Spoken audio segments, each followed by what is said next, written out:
할렐루야. 오늘도 주님의 아름다우심을 발견하는 예배가 되었으면 좋겠습니다. 다 같이 자리에서 일어나셔서 함께 찬양할까요? 주의 아름다움은 말로다.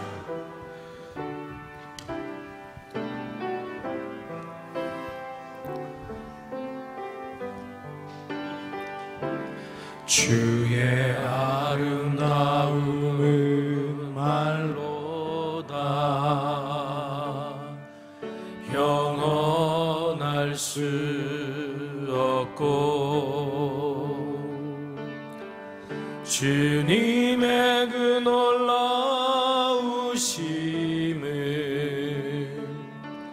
다 표현할 수가 없네. 누가 그 지혜를 깨닫고 누가 깊은 사랑 증량할까. 보좌에 앉으신 주의 위엄 아름다우신 주님, 내가 주를 경외함으로 주님 앞에 홀로 섭니다. 찬양 받으시 귀합당한 거룩하신 주님, 내가 주를 경외함으로 내가 주를 경외함으로 주님 앞에 홀로 섭니다. 찬양 받으시 귀합당한 거룩하신 주님. 하나님은 영이십니다. 영이신 하나님께 영과 진리로 예배합시다.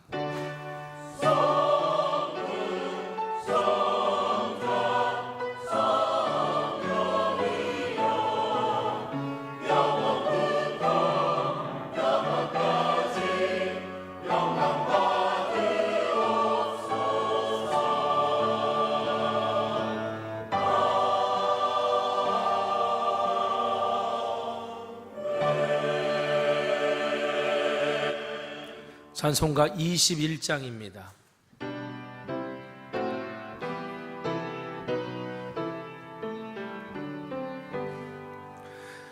다 찬양하여라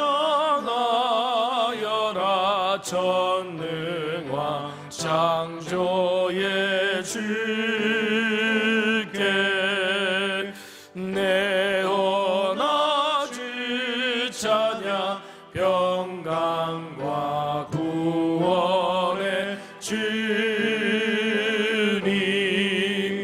성도들아 주 앞에 이제 나와 즐겁게 찬양하여라.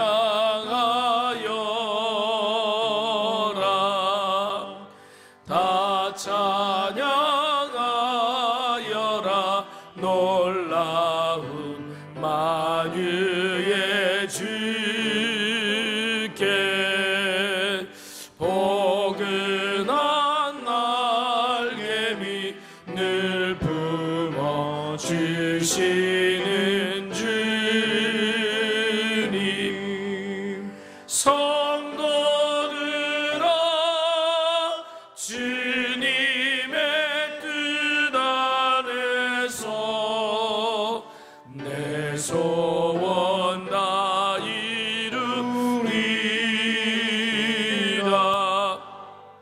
다 찬양하여라 온 몸과 마음을 바쳐. 이 세상 세상 만물이 주 앞에 다 나와 찬양. 성도들아 기쁘게 소리 높여 영원히 찬양하여라.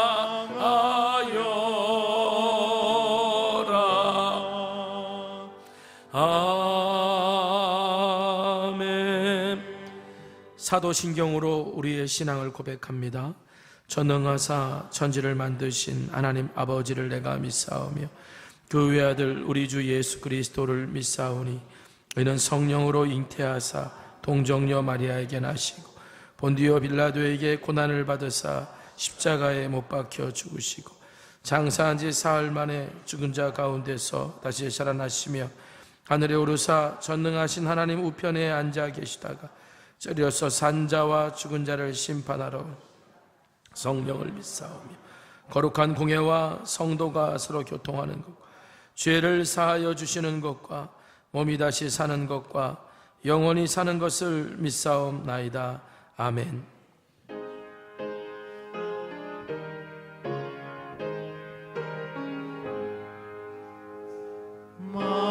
만목의 근원 하나님 온 백성 찬송 드리고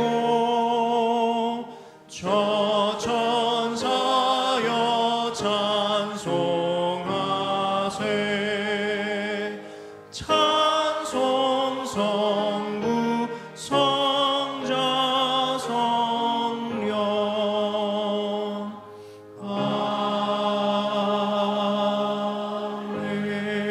아멘.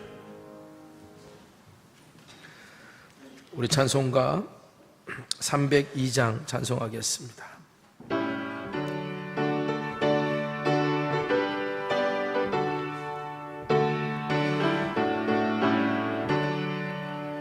내 주 하나님 넓고 큰 은혜는 저 큰 바다보다 깊다. 너고 다주를 끌어 깊은 데로 저 한가운데 가보라. 언덕을 떠나서 장파에 배 띄워 내 주 예수 은혜의 바다로 내 맘 고쳐가라. 왜 너 인생은 언제나 거기서 저 큰 바다 물결 보고 금인 모르는 깊은 바다 속을 한 번에 하려 한 번함. 언덕을 떠나서 장파에 배 띄워 내 주 예수 은혜의 바다로 내 맘 고쳐가라. 많은 사람이 얕은 물가에서 저 큰 바다 가려다가 찰싹거리는 작은 파도 보고 마음 약하여 못 가네. 언덕을 떠나서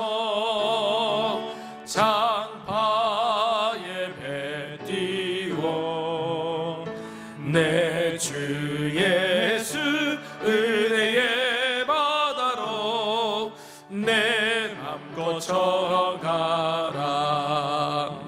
자 곧 가거라. 이제 곧 가거라. 저 큰 은혜 바다 향해. 자 곧 내 너를 저 깊은 데로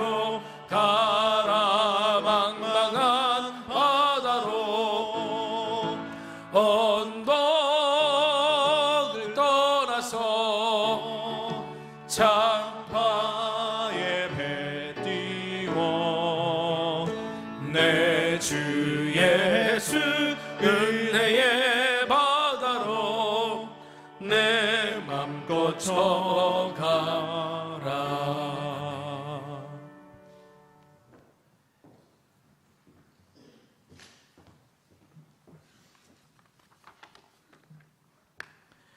여호와께서 우주 광명을 창조하시고 또한 우리들에게 이른 비 늦은 비를 때에 따라 내려주사 이제 초여름이 시작되는 계절을 맞이하여 너희가 곡식과 포도주와 기름을 얻을 것이요 또 육축을 위하여 들에 풀이 나게 하시리니 내가 먹고 배부를 것이라고 말씀하신 은혜의 하나님께 찬송과 영광을 올립니다. 그러나 하나님께서는 십계명의 첫째 되는 계명으로 나 외에는 다른 신을 두지 말라고 하셨고 다른 신들을 섬기면 절함으로 여호와께서 진노하사 하늘문을 닫아 비를 내리지 아니하시니 땅으로 소산을 내지 않게 하심으로 속히 멸망할까 하노라라고 말씀해 주셨습니다. 우리에게 잘 사는 축복과 그것을 어겼을 때 우리에게 주시는 경고의 말씀이기도 합니다. 이제 이른 봄부터 뿌렸던 씨앗들이 연그러가고 계절을 이제 맞이하여 우리의 인생도 좋은 것을 수확할 수 있도록 하나님만을 의지하고 따르는 삶을 살아갈 수 있는 영광과 하나님의 인도하심이 함께하기를 기도합니다. 하나님 아버지, 오늘날 세계 곳곳에서 전쟁이 벌어지고 있습니다. 진정 다른 나라의 전쟁이기도 하지만 그 전쟁의 비참함과 두려움을 매우 새로운 뉴스로 접하는 세상을 살아가고 있습니다. 우리 대한민국도 언제 그러한 전쟁이 일어날 알 수 없으며 아마도 우리 한반도의 전쟁은 핵과 미사일의 개발을 늦추지 않는 북한 공산주의의 형태로 봐 어느 나라의 전쟁과도 비교할 수 없는 무서운 전쟁이 일어날 것으로 살아가는 현실 속에 살아가고 있습니다. 또한 전쟁은 이제 전쟁 당사자가군의 문제에서 벗어나 전 세계의 원유나 곡물 전쟁으로 이어져 세계 전쟁이 곧 지구촌 모든 삶에 직접적인 영향을 주고 있습니다. 아모스 8장 11절 주 여호와께서 가라사대 보라 날이 이를진데 내가 기근을 땅에 보내리니 양식이 없어 주림이 아니요 물이 없어 가람이 아니요 여호와의 말씀을 듣지 못한 기갈이라고 말씀해 주셨습니다. 오늘의 국제적인 문제의 근본은 하나님께서 아모스 선지자를 통해 말씀하신 것처럼 양식이 없어 주림이 아니요 물이 없어 가람이 아니요 여호와의 말씀을 듣지 못하는 기갈이라고 말하신 그 사실을 하나님이 주시는 경고의 메시지라는 것을 깨달아야 합니다. 전쟁과 기근, 홍수와 지진 등 이 모든 근본적 문제의 해결책은 하나님 이외에는 다른 신을 섬기는 신앙적 문제에서 시작되며 우리의 더 큰 고통은 근본적으로 하나님의 말씀대로 살아가지 않는 것에 있다는 사실을 깨닫고 그것부터 해결하는 삶을 살아가야 한다는 것입니다. 요즘 성정교회가 영유아로부터 중고등부와 청년부의 활동이 더 크게 성장하고 있으며 더욱 매우 안정적으로 작년에 모든 성정교회 지체들이 김인종 담임 목사님을 중심으로 미래를 준비하는 성교적 교회로 나가고 있습니다. 사도행전 2장의 초대교회의 모습을 보여주신 것처럼 하나님을 찬미하며 또 온 백성에게 칭송받으며 주께서 구원받는 사람을 날마다 더하게 하시니란 말씀처럼 하나님을 향한 말씀과 기도와 찬양이 끊어지지 않아 사랑이 넘치는 교회요, 우리 성천교회의 모습이 이 지역과 이 나라의 교회의 모범이 되어 그리스도를 믿는 백성들이나 그렇지 않은 백성들이 우리 교회 성천교회를 칭찬하는 교회가 되기를 간절히 기도합니다. 이런 목표를 위해 기도하시는 김종 담임 목사님의 목회 전용 속에 밤에는 불기둥과 낮에는 구름기둥으로 우리 성천교회와 더 나아가 기독교 교회를 하나님 앞으로 인도하시는데 더 큰 일을 감당하시게 부족함 없기를 기도합니다. 또 함께 동역하시는 부목사님들과 전도사님 그리고 교육자들에게도 지치지 않는 영적인 셈이 넘쳐나기를 기도합니다. 오늘도 간절히 부르짖는 기도를 외면하지 마시고 세계 곳곳에서 벌어지는 전쟁이 조속히 종식되기를 간절히 기도합니다. 오늘의 이 예배가 2024년 초여름의 뜨거운 성령의 열정을 체험하는 예배요, 처음이자 마지막 되시는 예수 그리스도를 향한 거룩한 예배가 되기를 소원합니다. 이 모든 말씀 우리 주 예수 그리스도 이름으로 기도드렸습니다. 아멘. 하늘에 계신 우리 아버지여, 이름이 거룩히 여김을 받으시오며 나라에 임하옵시며 뜻이 하늘에서 이루어진 것 같이 땅에서도 이루어지리다. 오늘 우리에게 일용할 양식을 주옵시고 우리가 우리에게 죄진 자에게 사해 준 것 같이 우리 죄를 사하여 주시고 우리를 시험에 들게 말게 하옵시고 다만 악에서 구하옵소서. 나라와 권세와 영광이 아버지께 영원히 쌓나이다. 아멘.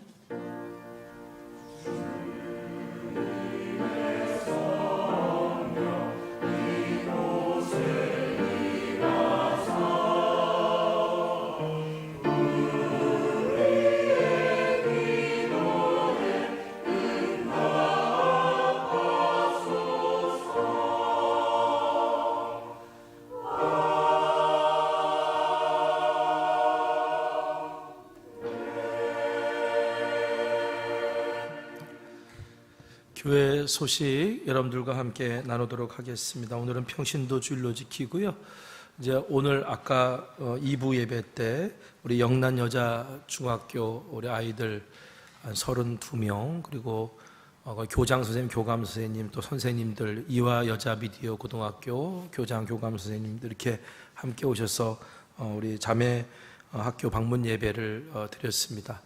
우리 되게 은혜로운 시간이었어요. 여러분들 영상으로 나중에 또 함께 같이 좀 동참해 주시면 감사하겠고요. 함께 계속해서 기도해 주시길 바랍니다. 다음 세대를 세우는 청소년 사역들이 오늘 이 시대 너무나 필요하고 중요한 시대니까 우리 교회가 자매학교를 통해서 그렇게 세워가는 그 일들을 우리가 함께 같이 다 기쁨으로 동참해 주셨으면 좋겠습니다. 우리 속회 신방 및 속회별 전도 신청한 여러분 계속해서 많이 관심 가져주시고 계신데 우리 함께 계속 끊임없이 지속해 주시기를 바라고요. 우리 영란여자중학교가 자매 학교라면 우리의 형제 교회가 있죠. 우리 필리핀에 있는 열방선교교회입니다. 제가 필리핀 갈 때마다 거기 교우들이 뭐라 그러냐면 패밀리라 그래요. 우리는 가족입니다. 필리핀 사람들에게 패밀리라고 하는 개념은 우리보다 조금 더 결속력이 강한 개념이거든요. 그만큼 이제 그동안 꾸준히 우리 함께 같이 사역하고 했던 교회인데, 그 필리핀 열방선교교회 15명의 찬양팀이 이제 7월 1일 날 한국에 입국합니다. 아시아 청년 캠프라고요. 네팔, 필리핀, 미얀마, 캄보디아, 베트남, 거기에는 청년들이 모여서 나라별로 돌아가면서 이제 예배를 드려요. 우리나라까지 포함을 해서. 그래서 이번에는 우리 한국에서 열리는데 7월 1일부터 5일까지 대한수도원에서 아시아 캠프가 열리게 되고요. 그리고 저희 교회는 우리 7월 7일 맥주감사주일날 와서 세대통합 예배를 그 필리핀 찬양팀이 주도하게 될 거고, 그리고 7월 9일까지 저희 교회가 섬기게 될 거예요. 그래서 필리핀 친구들한테 뭘 원하니? 그랬더니 지금 필리핀에서 한참 캠핑이 유행이래요. 그래가지고 그거 하고 싶다고 그래서 제가 마침 아는 안성에 캠핑장을 하는 목사님한테 부탁을 드렸더니 사이트를 딱 열어주시더라고요. 그래서 이제 거기에 가서 있다가 이제 그리고 또 나머지 일정 소환하고 몽고로 가서 7월 18일부터 24일까지 몽골 일정 소환하고 그리고 돌아올 그렇게 예정으로 이제 갑니다. 필리핀 아이들이 한국을 떠나서 그렇게 도는 거 쉽지 않은 여정이니까 여러분 많이 기도해 주시고요. 그리고 당연히 또 비용이 또 많이 듭니다. 요청해 오더라고요. 여러분들 함께 기도해 주셔서 마음에 감동이 있으면 함께 좀 기도하시고 선교 후원해 주셔서 이 친구들의 여정이 그리고 선한 영향력으로 나타날 수 있도록 함께 해 주시기를 부탁드립니다. 자, 오늘 이 시간 서로 축복하는 시간 갖도록 하겠습니다. 당신은 하나님의 언약 안에 있는 축복의 통로입니다. 우리 서로 축복할까요? 당신은 하나님의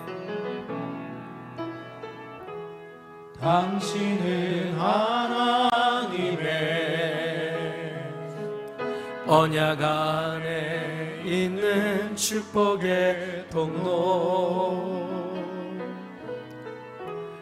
당신을 통하여서 열방이 쉽게 돌아오게 되리. 다시 한번 축복합시다. 당신은 하나님의 당신은 하나님의 언약 안에 있는 축복의 통로, 당신을 통하여서 열방이 주께 예배하게 되리. 할렐루야. 하나님께 영광 올려드리겠습니다. 아멘. 우리 오늘 말씀 보도록 하겠습니다. 사도행전 13장 42절에서 52절. 사도행전 13장 42절에서 52절에 있는 말씀입니다. 교독할까요? 같이 교독하겠습니다. 그들이 나갈새 사람들이 청하되 다음 안식일에도 이 말씀을 하라 하더라. 회당의 모임이 끝난 후에 유대인과 유대교에 입교한 경건한 사람 많이 바울과 바나바를 따라 두 사도가 더불어 말하고 항상 하나님의 은혜 가운데 있으라. 그 다음 안식일에는 온 시민이 거의 다 하나님의 말씀을 듣고자 하여 모이니 무리를 보고 시기가 가득하여 바울이 말한 것을 비방하고 바울과 바나바가 담대히 말하여 이르되 하나님의 말씀을 마땅히 먼저 너희에게 전할 것이로되 너희가 그것을 버리고 영생을 얻기에 합당하지 않은 자로 자처하기로 우리가 이방인에게로 향하니라. 주께서 이같이 내가 너를 이방의 빛으로 삼아 너로 땅끝까지 구원하게 하리라 하셨나니 이방인들이 듣고 기뻐하여 하나님의 말씀을 찬송하며 영생을 주시기로 작정된 자는 다 믿더라. 그 지방에 두루 퍼져 이에 유대인들이 경건한 귀부인들과 그 신의 유력자들을 선동하여 바울과 바나바를 박해하게 하여 그 지역에서 쫓아내니 두 사람이 그들을 향하여 발에 티끌을 떨어버려 이고니온으로 가고 다 같이 제자들은 기쁨과 성령이 충만하니라. 아멘.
할렐루야.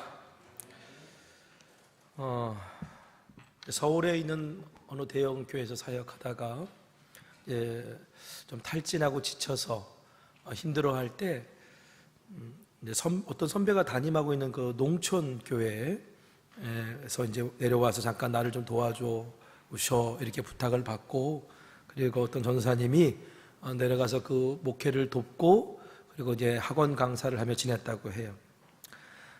그 전사님 이제 밤마다 그래도 내가 뭐라도 해야 되겠다라는 생각이 들어서 이제 학교 운동장을 뛰었는데, 그 어두컴컴한 운동장가에 핀 민들레가 눈에 들어오더라는 겁니다. 그래서 자신도 모르게 멈춰서서 그 민들레를 딱 들고, 우리 그런 놀이 많이 했잖아요. 후 하고 보니까 민들레가 바람에 따라 확 흩어졌죠. 이 민들레 홀씨가 이렇게 막 나가는 모습을 보면서 갑자기 새로운 교회 이야기를 써내려가 봐야 되겠다라는 용기가 생겼다는 거예요. 그래서 이제 1년 6개월 전에 그래서 하남에 있는 미사지구에 교회를 세웠는데, 그 교회가 이제 민들레 교회라고 하는 교회입니다. 민들레 교회 그 배문수 전도사님, 우리 교회 목사님으로부터 소개받고, 그리고 그 교회를 얼마 전에 방문했어요. 근데 저한테는 되게 감동이었습니다. 마을에서 건강한 문화를 만들어 가면서 그 건강한 마을을 세워나가는 교회, 그 짧은 기간에 그렇게 하고 있는 교회의 모습이 저에게 얼마나 감동으로 다가오든지. 제가 요즘 그 금요일마다 감신대 대학원에 가서 학생들 지도하거든요. 근데 그 학생들에게 이 교회를 좀 소개해 주고 싶었어요. 신학을 공부하고 목회를 준비하는 이들에게 교회의 새로운 이야기를 들려주면서, 교회는 여전히 세상의 희망이고 성령은 여전히 교회를 통해 역사하신다, 이것들을 보여주고 싶었습니다. 그래서 지난 금요일 날 그 학생들을 데리고 그 교회에 방문했어요. 다행히도 제가 그 교회에서 봤던 걸 그 학생들도 봤던 것 같아요. 근데 같이 이야기를 나누기에는 너무나 시간이 짧아가지고 이번 주 금요일 날이 이제 마지막 수업인데 어떻게 할까 하다가, 그럼 우리 이제 6월 6일 날 쉬는 날이잖아요. 그날부터 해서 그 다음 날까지 1박 2일 동안 우리 교회에서 수업하자. 그리고 그 전도사님도 초청하고 다시 우리 교회 이야기도 하고 하면서 마지막 수업을 하자고, 그렇게 하면서 못다한 그 교회 이야기 함께 나누기로 했습니다. 어떻게 보면 오늘 이 시대에는 새로운 이야기가 좀 필요할 때예요. 신학자면서 철학자였던 이반 일리치가 사회를 변화시키는 것이 무엇입니까? 라고 하는 질문을 받았을 때 그것은 혁명도 개혁도 아니라 새로운 이야기를 전하는 것이라고 말했거든요. 여러분, 우리가 사도행전을 요즘 매일매일 읽으면서 묵상하면서 깨닫게 되는 게 뭡니까? 사도행전은 복음이라는 새로운 이야기가 세상을 변화시키는 하나님 나라 이야기라는 거예요. 예수님은 그 하나님 나라 이야기를 거창하게 말씀하시지 않았어요. 비유로 설명해 주셨습니다. 일상에서 주변에 흔히 있는 자연과 사물 등을 소재로 하나님 나라에 대한 새로운 이야기를 전해 주셨는데, 마가복음 4장 3절에 예수님은 하나님 나라를 설명하면서 하나님 나라를 어떻게 나타내며 또 무슨 비유로 나타낼까 이렇게 고민하시고, 그리고 하나님 나라는 이와 같으니 라고 하나님 나라 이야기를 들려주셨습니다. 민들레 교회가 그 교회를 왜 민들레 교회라고 졌냐면, 여러분, 민들레는 생명력 있는 꽃이거든요.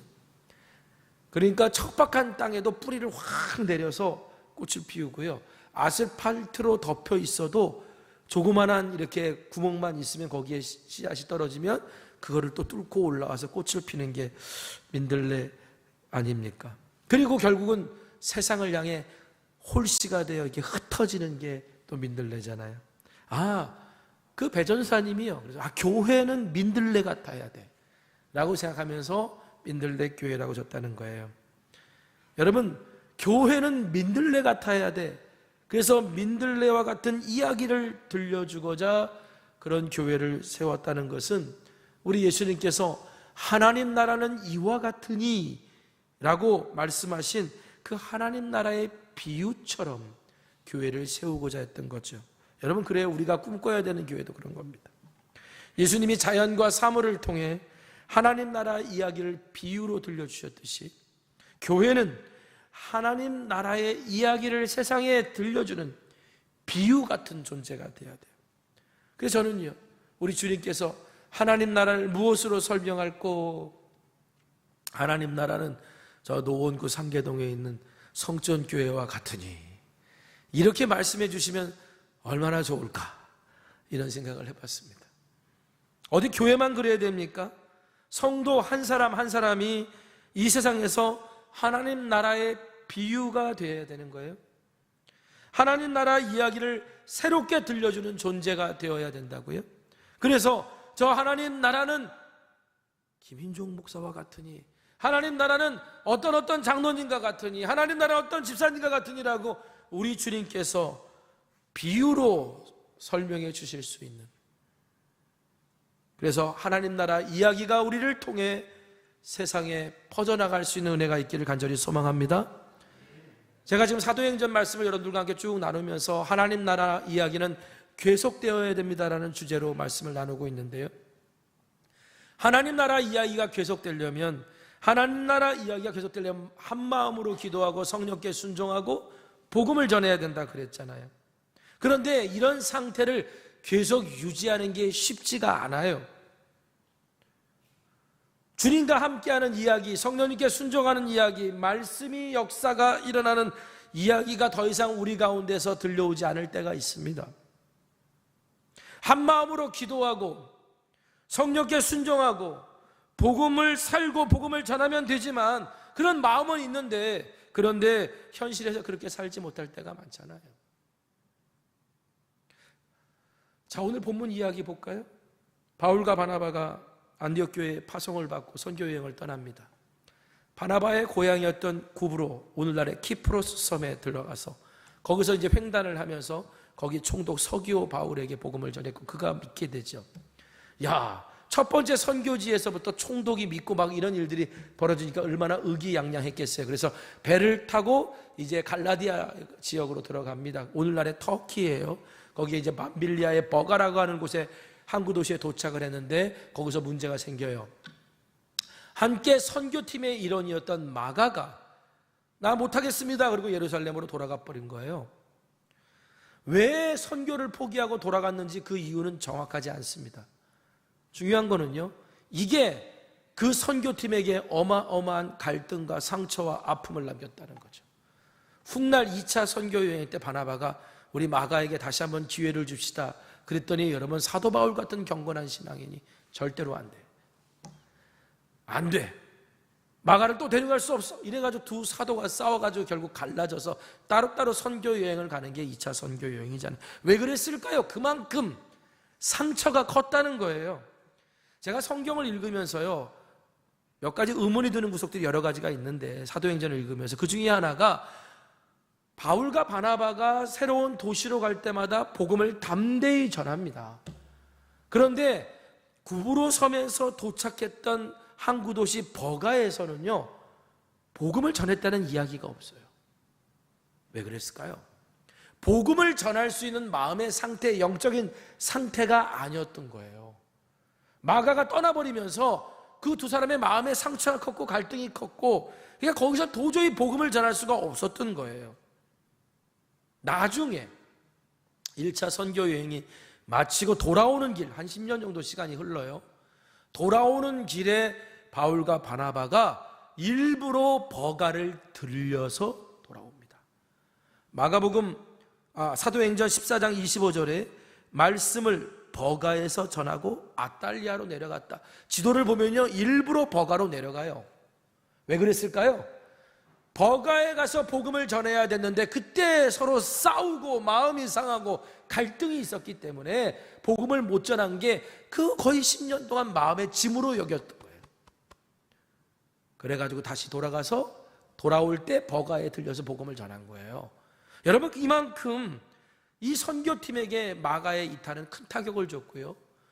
그리고 나서 버가에서 비시디아 안디옥이라고 하는 곳으로 가는데, 이건 해발 1000m 올라가는 산맥입니다. 타우루스 산맥을 넘어야 되는데 마음도 상했죠. 영적으로도 지쳤죠. 그런데다가 길은 험하죠. 그러니까 갈라디아서 4장 13절에 바울이 갈라디아 교회에 보내는 편지 내용이에요. 여기 이렇게 써 있어요.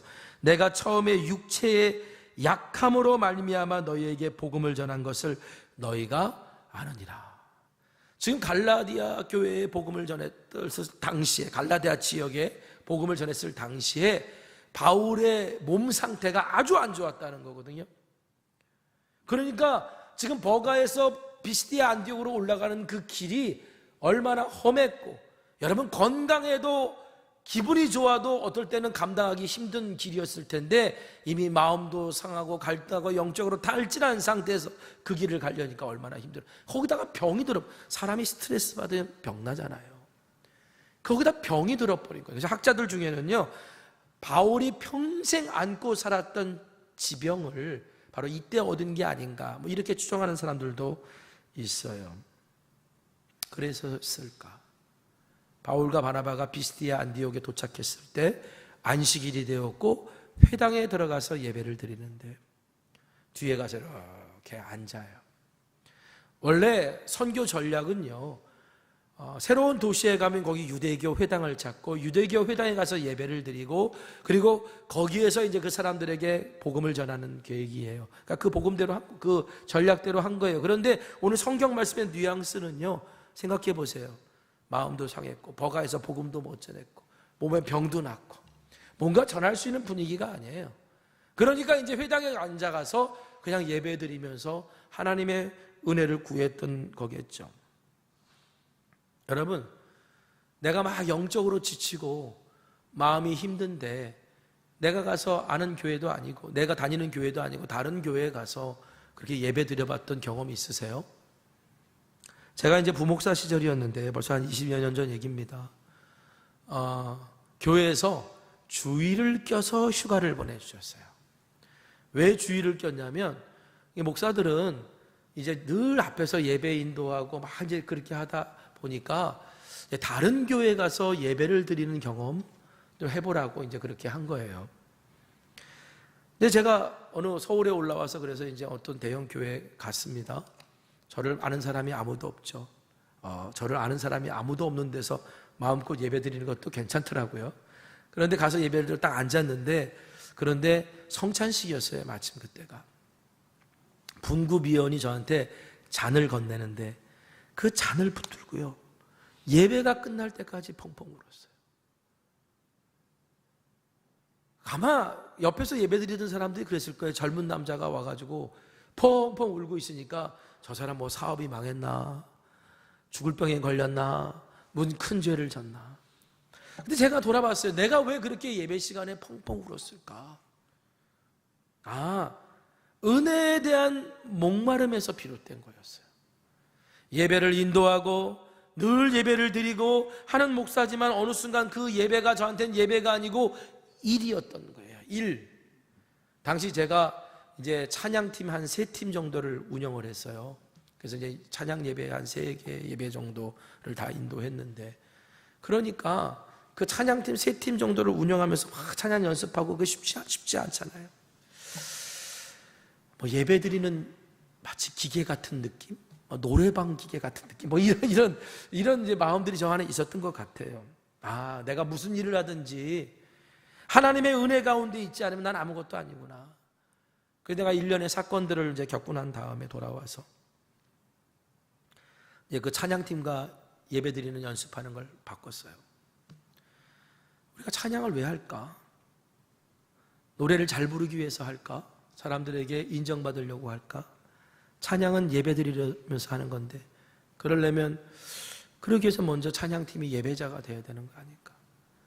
우리가 찬양을 연습하는 시간도 예배처럼 연습하면 안 될까? 그래서 그 3개 팀들 데리고 이제 연습하는 시간을 예배처럼 하면서 연습을 했던 기억이 있어요. 여러분, 은혜에 목마르고 은혜 가운데 있을 때 찬양도 진정한 찬양이 나오는 거죠. 여러분, 은혜롭게 찬양한다는 게 뭐 박자, 감정, 음정 다 무시하라는 얘기는 아닙니다. 그것은 그렇게 찬양하면 이제 성도들이 은혜로 들어요. 은혜로 듣는 거지 은혜로 찬양하는 게 아니에요. 그러니까 우리 할렐루야 찬양대도 있지만 어떤 날은 막 찬양 잘할 때도 있지만 어떤 날은 잘 안 되고 삑살이 나고 막 그래가지고 얼굴도 못 들을 때가 있잖아요. 저도 그럴 때가 있어요. 설교 끝나고 난 다음에 얼굴도 못 들을 때가 있어요. 근데 여러분 너무 연연하지 마세요. 찬양을 준비하는 과정에서, 연습하는 과정에서 은혜가 있었는지를 먼저 생각해 봤으면 좋겠어요. 정말 프로들은요, 노래를 부르다가 흐느껴가지고 화음을 망가뜨리고 노래를 제대로 못 부르면 그건 프로가 아니에요. 그렇죠?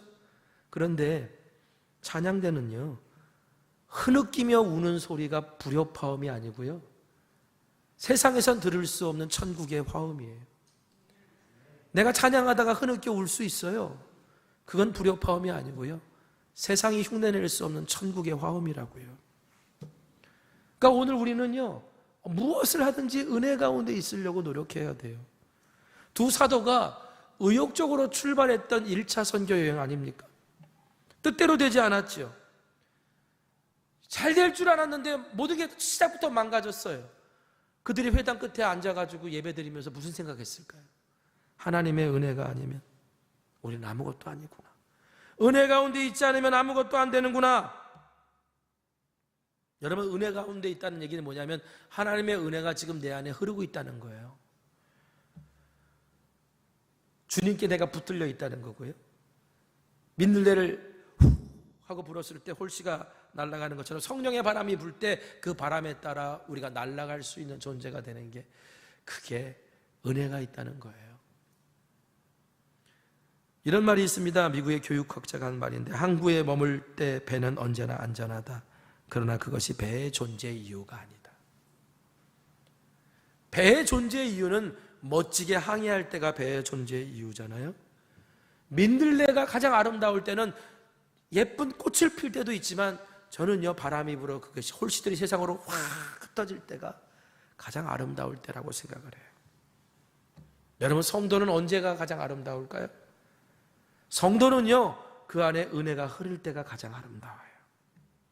내 안에 있는 은혜가 세상에서 드러날 때가 가장 아름다워요. 여러분, 은혜가 있으려면 먼저 은혜를 받아야 되겠죠? 히브리서 12장 28절에 그러므로 우리가 흔들리지 않는 나라를 받았은즉 은혜를 받자. 이로 말미암아 경건함과 두려움으로 하나님을 기쁘시게 섬길지니라고 했습니다. 여러분, 우리가 먼저 은혜를 받아야 흔들리지 않는 신앙생활을 해요. 인생의 역경이 찾아올 수 있고 신앙의 갈등이 찾아올 수 있고 불만과 다툼이 있을 수 있습니다. 그때 우리는 은혜 가운데 있으려고 해야 돼요. 내가 어떤 헌신을 해야 될 때가 있고 내가 신앙의 기쁨을 맛봐야 될 때가 있습니다. 그럴 때 오늘 우리는 은혜 가운데 있어야 돼요.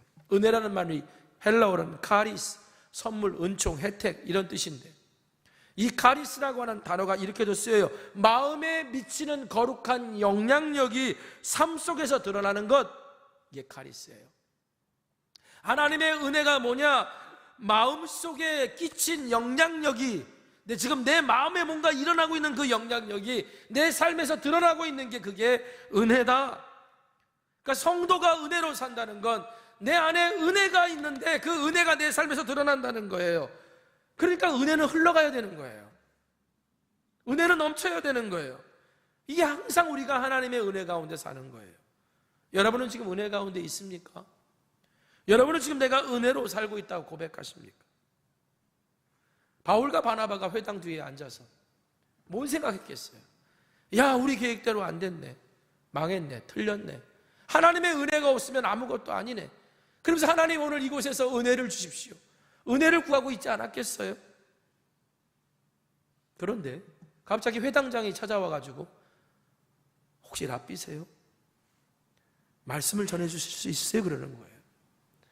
여러분, 지금 힘든 여행에 병들고 마음도 상해 있었고 막 이런 가운데 꼴도 말이 아니었을 텐데, 회당장이 찾아와가지고 랍비세요? 말씀 좀 전해주시면 안 돼요? 라고 부탁했다는 건요, 지금 이 바울과 바나바가 그 마음에 미치는 어떤 선한 영향력이 그의 삶 속에서 드러나고 있었다는 얘기예요. 그래서 바울이 일어나서 하나님의 말씀을 전합니다. 그랬더니 회당에 있던 사람들이 뭐라 그러냐? 다음 주에 와서 또 그 말씀을 전해주시면 안 돼요? 그러는 거예요. 네, 그렇게 하겠습니다. 그래서 다음 주에 왔더니 놀라운 일이 벌어졌어요. 비시디아 안디옥의 온 시민이 바울이 전하는 메시지를 듣고자 회당으로 모여들었다는 거예요. 야, 우리 교회에도 이런 일이 일어나면 얼마나 신날까요? 여러분 정말 신날까요? 신나면 감사한 거예요. 그런데 여러분 다 신나지 않습니다. 어떤 사람은요 왔는데 아이 주차할 데가 없어졌잖아. 사람이 많아져가지고 불평하기도 하고요. 내 자리에 누가 앉았네. 예배 드릴 데가 없네. 불평하는 사람이 있을까요? 없을까요? 있겠죠. 비시디아 안디옥 회당에 많은 사람들이 모여들었더니 모두가 다 좋아한 게 아니었어요. 그 중에 유대인의 지도급 인사들이 바울과 바나바를 비방하고 그리고 그의 바울이 전하는 메시지에 반박하기 시작합니다. 진리가 아니었기 때문에, 진리의 문제였기 때문에 반박했을까요? 자, 사도행전 13장 45절 볼까요? 같이 읽겠습니다. 자, 시작. 유대인들이 그 무리를 보고 시기가 가득하여 바울이 말한 것을 반박하고 비방하거늘. 바울이 전한 메시지를 듣고 반박한 게 아니고요, 자신들이 뭔가 할 때는 비시디아 안디옥 시민들이 거들떠도 안 봤는데 아니 막 물밀듯이 밀려와 있으니까 그 무리를 보고 시기했다는 거예요. 그리고 메시지를 거부하기 시작하는 거예요. 바울의 메시지. 그러니까 바울과 바나바가 야, 영생의 말씀을 너희들이 거절해? 그러면 우리는 이방인에게 갈게. 그리고 이방인에게 말씀을 전했더니 유대인들은 받아들이지 않는 말씀을 오히려 이방인들이 믿고 기뻐하고 주의 말씀을 퍼뜨리는 거예요. 자, 사도행전 13장 48절 49절. 이방인들이 듣고 기뻐하여 하나님의 말씀을 찬송하며 영생을 주시기로 작정된 다 믿더라. 주의 말씀이 그 지방에 두루 퍼지니라. 그러니까 유대인들이요 화가 났어요. 그래서 비시디아 안디옥의 유력한 사람들을 막 꼬드겨가지고 바울과 바나바를 박해하게 만들고 그리고 쫓아냅니다. 결국은 바울과 바나바가 비시디아 안디옥에서 복음을 전하다가 쫓겨나요? 실패한 걸까요? 아니에요. 복음을 전하다가 쫓겨나도요 그들이 여전히 복음을 전하는 삶을 살고 있다. 실패한 게 아니에요. 내가 여전히 사명의 길을 걷고 있다면 이건 실패한 게 아니에요. 더군다나요 비시디아 안디옥에 남겨진 제자들이 있었어요. 예수 믿게 된 사람들이 있었다는 거예요. 복음을 듣고. 여러분 바울과 바나바가 박해받고 쫓겨났으면 그 사람들도 박해받고 쫓겨날 수 있는 상황이에요. 그러면 그들이 두려워 떨었을까요? 아니요. 성경 봅시다. 52절 같이 읽겠습니다. 자, 시작. 제자들은 기쁨과 성령이 충만한, 오히려 기쁨과 성령이 충만했대요. 항상 하나님의 은혜 가운데 머물러 있다 보니 실패한 것 같아도 실패하지 않은 거고요, 박해를 받아도 오히려 기뻐했던 거예요. 여러분 말씀을 마치기 전에 한 가지 의문은 풀고 좀 말씀을 마쳐야 될 것 같아요. 바울이 비시디아 안디옥 회당에서 말씀을 전했고요, 다음 주에 또 같은 말씀을 전해주세요라고 했을 때 알았습니다 그러고 왔더니 비시디아의 온 시민들이 모여들었다 그랬죠. 도대체 무슨 일이 일어났던 걸까요? 그 일주일 사이에 어떤 일이 일어났던 걸까요? 바울이 첫 번째 회당에서 말씀을 전했을 때 거기에 있었던 유대인들과 이방인인데 유대교에 입교한 경건한 사람들 중에 바울의 말을 듣고 믿고 따르기로 결정한 사람들이 있었습니다. 그때 바울과 바나바가 그들에게 이런 부탁을 해요. 사도행전 13장 43절입니다. 같이 읽어보겠습니다. 자, 시작. 회당의 모임이 끝난 후에 유대인과 유대교에 입교한 경건한 사람들이 많이 바울과 바나바를 따르니 두 사도가 더불어 말하고 항상 하나님의 은혜 가운데 있으라 권하니라. 당신의 말씀을 듣고 내가 예수를 믿고 따르길 원합니다.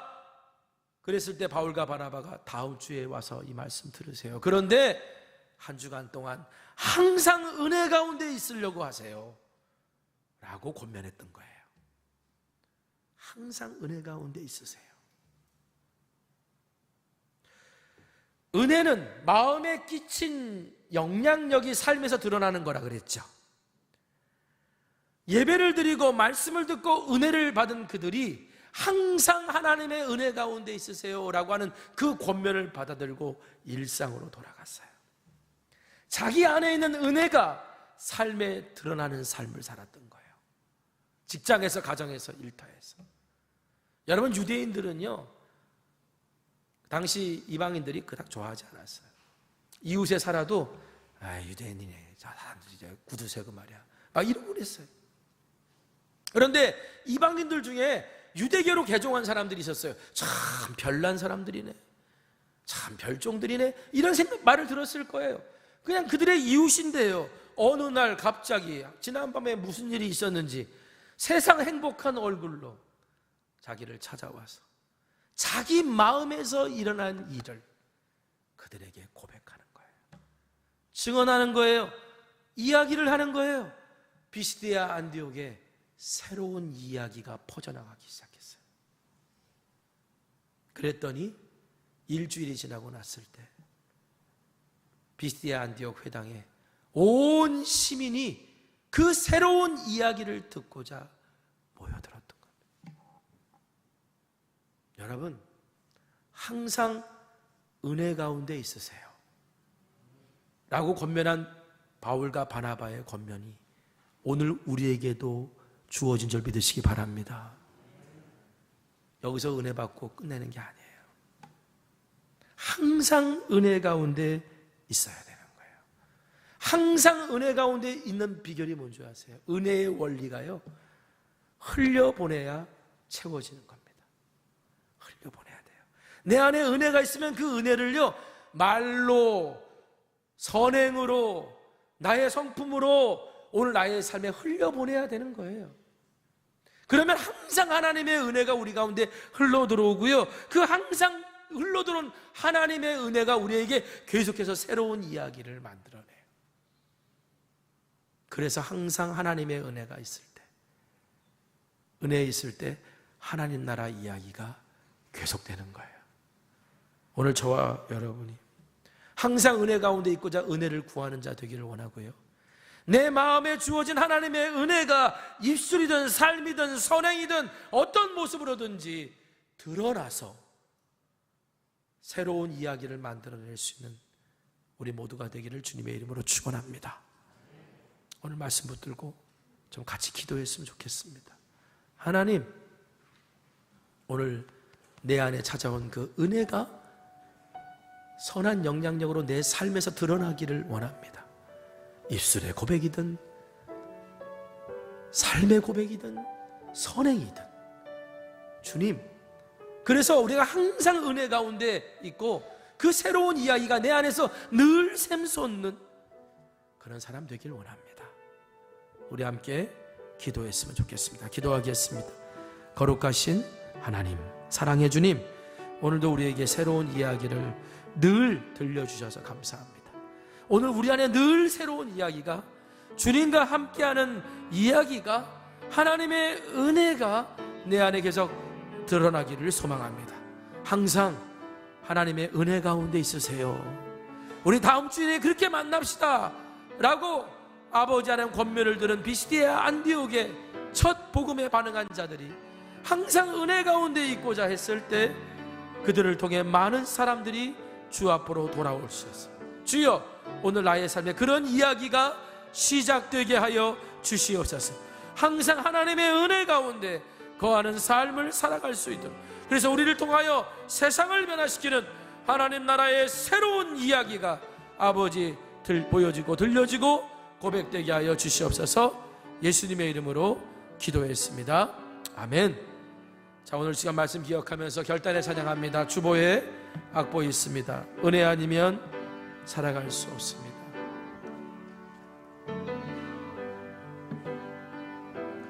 은혜 아니면 살아갈 수 없네. 은혜 아니면 살아갈 수가 없네. 호흡마저도 다 주의 것이니 세상 평안과 위로 내게 없어도 예수, 오직 예수뿐. 우리 다시 한번 고백해 볼까요? 은혜 아니면 살아갈 수 없습니다. 은혜 아니면 살아갈 수가 없네. 호흡마저도 다 주의 것이니 세상 평안과 위로 내게 없어도 예수, 오직 예수뿐. 우리 다 같이 일어나셔서 고백할까요? 그 신교회, 그 신교회 다 볼 수도 없고 작은 고난에 지쳐도 주께 묻기 나의 모든 삶 버티고 견디게 하시네. 은혜 아니면 살아갈 수가 없네. 나의 모든 것 다 주께 맡기니 참된 평안과 위로 내게 주신 주 예수, 오직 예수뿐이네. 기도하기를 소망합니다. 사랑의 하나님, 그리고 우리에게 은혜 주시기를 원하는 주님, 나는 은혜 아니면 아무것도 아니라는 자를 늘 고백하며 그 사실을 잊지하며 살아가는 자 되게 하여 주옵소서. 그리고 우리가 은혜 가운데 있을 때 오늘 내 마음에 끼친 그 거룩한 영향력이 내 삶에 드러날 수 있도록 늘 항상 하나님의 은혜 가운데 살아가고자 결단하고 우리 안에 늘 주님과 새로운 이야기가 시작될 수 있도록 하나님 앞에 우리의 삶을 드릴 수 있어 하나님 나라의 비유처럼 살아가는 복된 존재 될 수 있도록 축복하여 주시옵소서. 주님, 오늘도 지치고 힘들고 무엇을 해야 될지 모르고 낙심한 자 있다면 오늘 바울과 바나바처럼 하나님의 은혜를 먼저 구하는 자 되게 하여 주시고 그들의 권면처럼 하나님의 은혜 가운데 항상 있기를 결단하고 소망하는 주의 백성들 되게 하여 주시옵소서. 오늘도 드려진 귀한 예물 마음의 소원과 간절한 기도의 제목 가운데 함께 드리오니 우리 주님께서 은혜 위에 은혜를 그리고 항상 하나님의 은혜를 흘려보내주시는 그 축복을 맛보아 알 수 있는 복의 사람들 될 수 있도록 복내려 주옵소서. 지금은 우리 주 예수 그리스도의 크신 은혜와 하나님 아버지의 무한하신 사랑하심과 성령님의 감화감동 역사 충만 교통 내주하심에 은혜와 은총이 항상 은혜 가운데 있고자 살기로 결심하며 서는 주의 자녀들 위해 지금부터 영원까지 함께하여 주시옵기를 간절히 축원합니다. 아멘.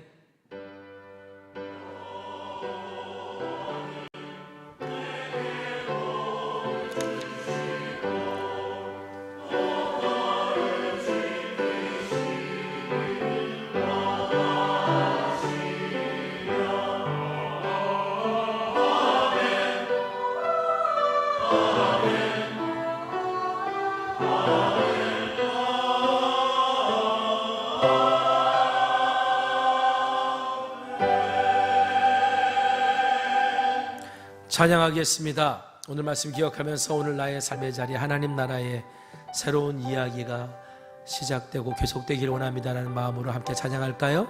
이곳에 임하신 하나님 나라입니다.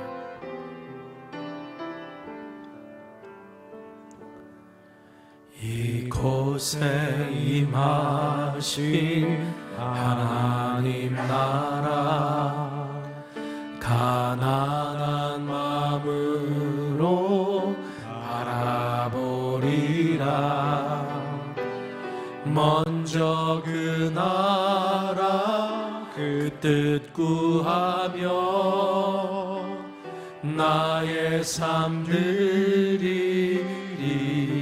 주님이 맡기신 하나님 나라, 주님이 맡기신 하나님 나라, 믿음의 눈으로 바라보리라. 하늘의 뜻이 이 땅 가운데 완성될 그날까지 믿음 다하여 그 위에 서리라. 하나님의 나라는 무너지지 않으리. 믿음 다하여 그 나라 세워가리라. 주님 곧 오실 때 믿음 다하여 믿음 다하여 그 위에 서리라. 하나님의 나라는 무너지지 않으리. 믿음 다하여 그 나라 세워가리라. 주님 곧 오실 때까지